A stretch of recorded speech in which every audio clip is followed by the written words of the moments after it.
Le 12 octobre 2025, lors du lancement de la campagne régionale à Kabadougou, dans le nord-ouest de la Côte d'Ivoire, la ministre Nassena Boutouré a appelé à une mobilisation générale pour l'élection présidentielle du 25 octobre. L'objectif est d'atteindre 100% de participation et 0 bulletin nul afin d'assurer la réélection d'Alassane Ouattara dès le premier tour. La ministre a insisté sur l'importance du retrait des cartes d'électeurs et la maîtrise du processus de vote, exhortant les électeurs à soutenir le RHDP. Le parti présidentiel souhaite faire de Kabadougou un modèle de participation citoyenne visant plus de 50% des suffrages exprimés au premier tour.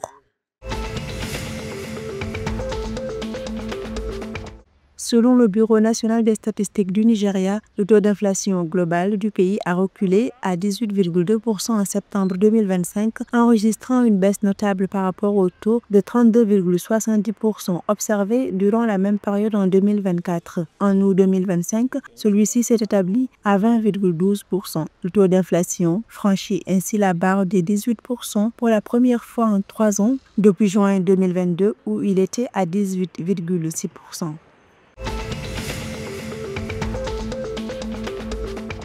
La mine de Sadiola exploitée par Elliott Gold au Mali a enregistré une production de 42 174 onces d'or au troisième trimestre 2025 selon les résultats d'exploitation préliminaires publiés le mercredi 15 octobre. Ce chiffre représente une progression annuelle de 7% par rapport aux 39 138 onces produites au cours de la même période en 2024. Il s'agit par ailleurs du premier trimestre en 2025, affichant une croissance annuelle de la production à Sadiola. Pour rappel, la mine avait livré un total de 193 462 onces d'or en 2024.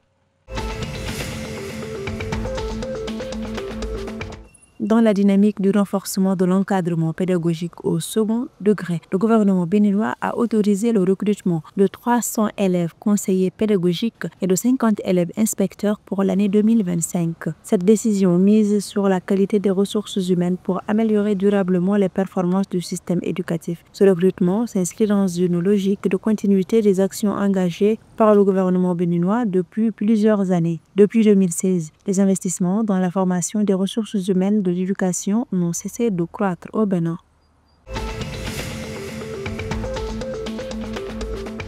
Mamadou Diagne Ndiaye, président du Conseil national olympique et sportif du Sénégal, a été reçu en audience le 14 octobre 2025 à Libreville par le président gabonais Brice Clotaire Oligui Nguema. Lors de cette rencontre, ils ont échangé sur les préparatifs des Jeux olympiques de la jeunesse Dakar 2026, la première édition à se dérouler en Afrique. Le chef de l'État gabonais a réaffirmé la disponibilité de son pays à soutenir l'organisation de cet événement international. Prévu du 31 octobre au 13 novembre 2026, cette compétition rassemblera plus de 2700 jeunes athlètes âgés de 14 à 18 ans venus des 5 continents pour concourir dans 35 disciplines.